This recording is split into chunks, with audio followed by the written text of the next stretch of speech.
Hello, welcome to Dundrol's podcast. I'm Rose Justin. Today for our Rob Zombie Halloween special, part 2, we're reviewing El Superbeasto, or The Haunted World of El Superbeasto, which was directed by Rob Zombie, co-written by Tom Papa, starring Tom Papa as El Superbeasto.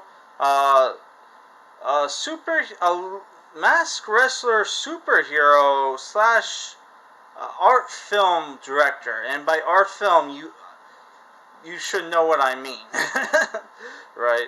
Other voice actors in the film, you have Sherri Moon Zombie, Rob Zombie's wife, as Susie X, a sister of El Superbeasto. El Superbeasto was adopted. Rosario Dawson as what was her name?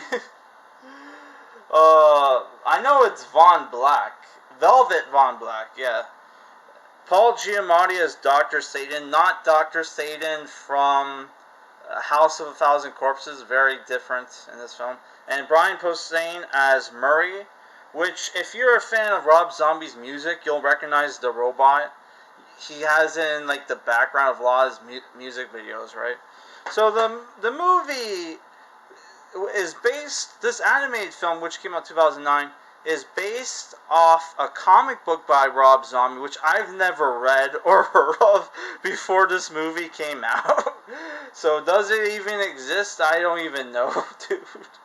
Right? And the movie pays homage to the Santo luchador movies, where Santo is this real life wrestler who starred in films where he would fight monsters.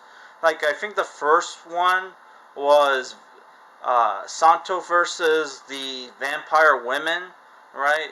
Which was renamed Samson versus the Vampire Woman, or something like that. They changed his name to the Samson. Why didn't they call him like the Saint or something? That's what Santo means, right? But whatever, right? I guess they thought Samson would be better, right?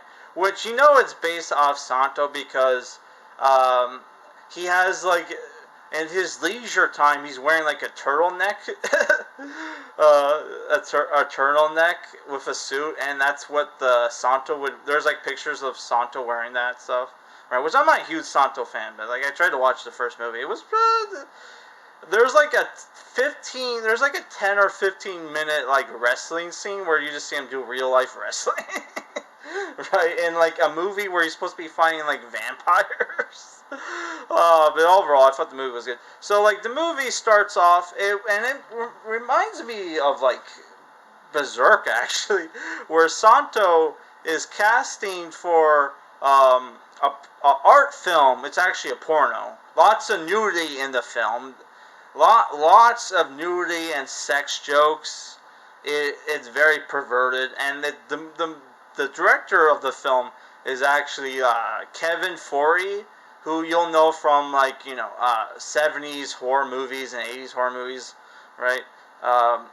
He was in Three from Hell, if I remember correctly, right? And like he does the voice of the talking cat in the film, which El Superbeasto keeps in his pants to make it look like he is a big schlong, right?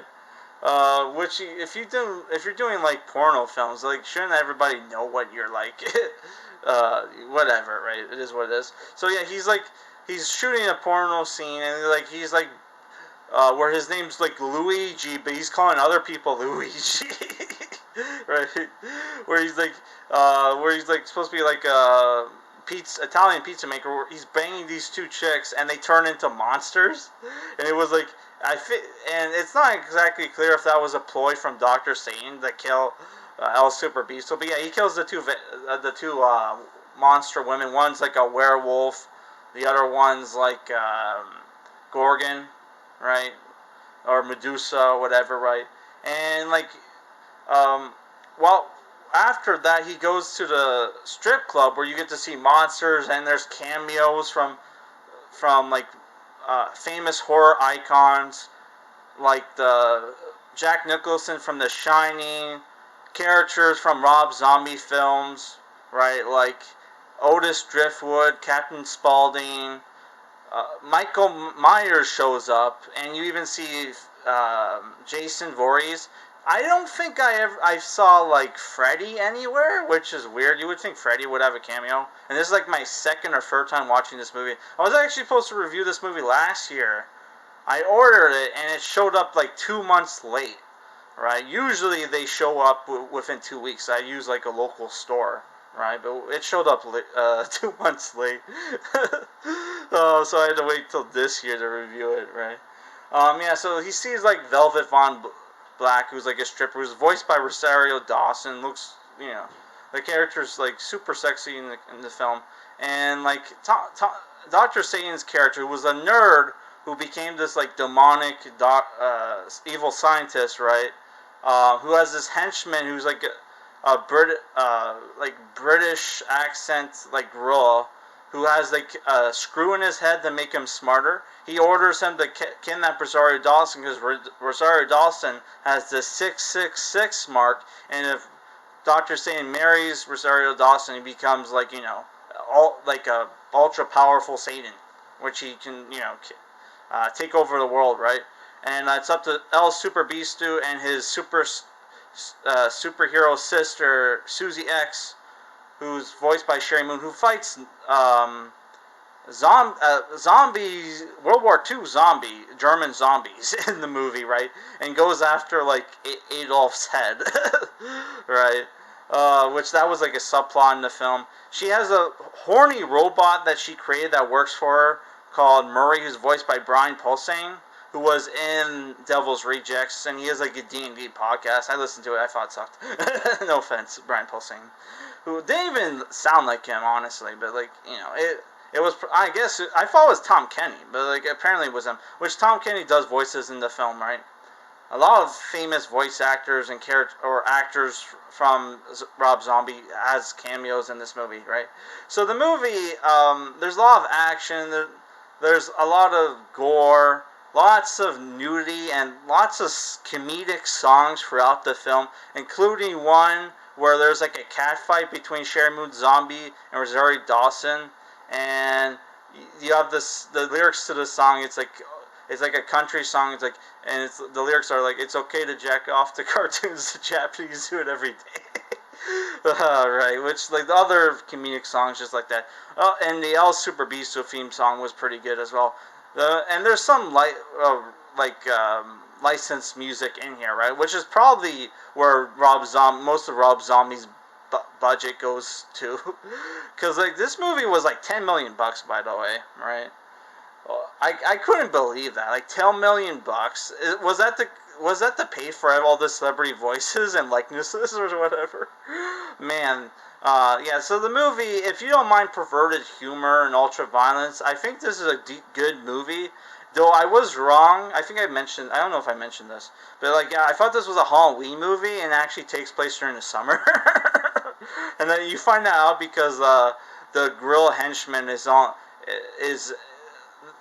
their lair is like underground, and there's like they have to take this really long elevator ride to the surface, and there's this guy whose job is to work the elevator, and then, like, he has like awkward conversations with this old guy, hunch over old guy, who's like, man, it's hot today. It's like hot this week. Yeah, and it's like it's summer.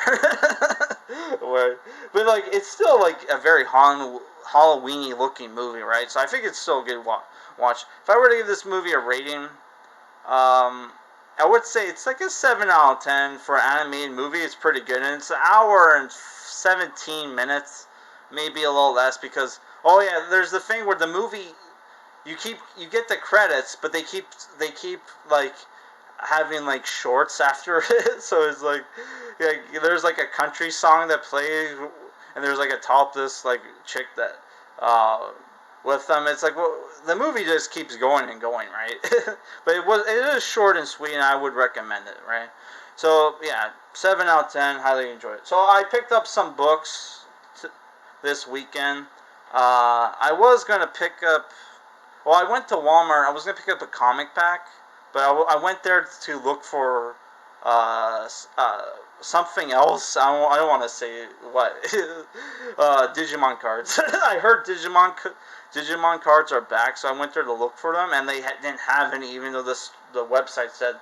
So I was so disappointed I didn't pick up any comic packs, unfortunately. But I stopped by at this other store and picked up some trades, right? So the trades I picked up, all DC. Suicide Squad Secret Files, which collects Suicide Squad issues 1 through 6, Most Wanted. This came out around the time of the first movie, right? So it's basically like showing off the characters from the movie. You have Diablo, you have like Killer Croc, right? Who they make look like the character from the movie, right? Harley Quinn's here, Deadshot's here, right? Katana's there as well.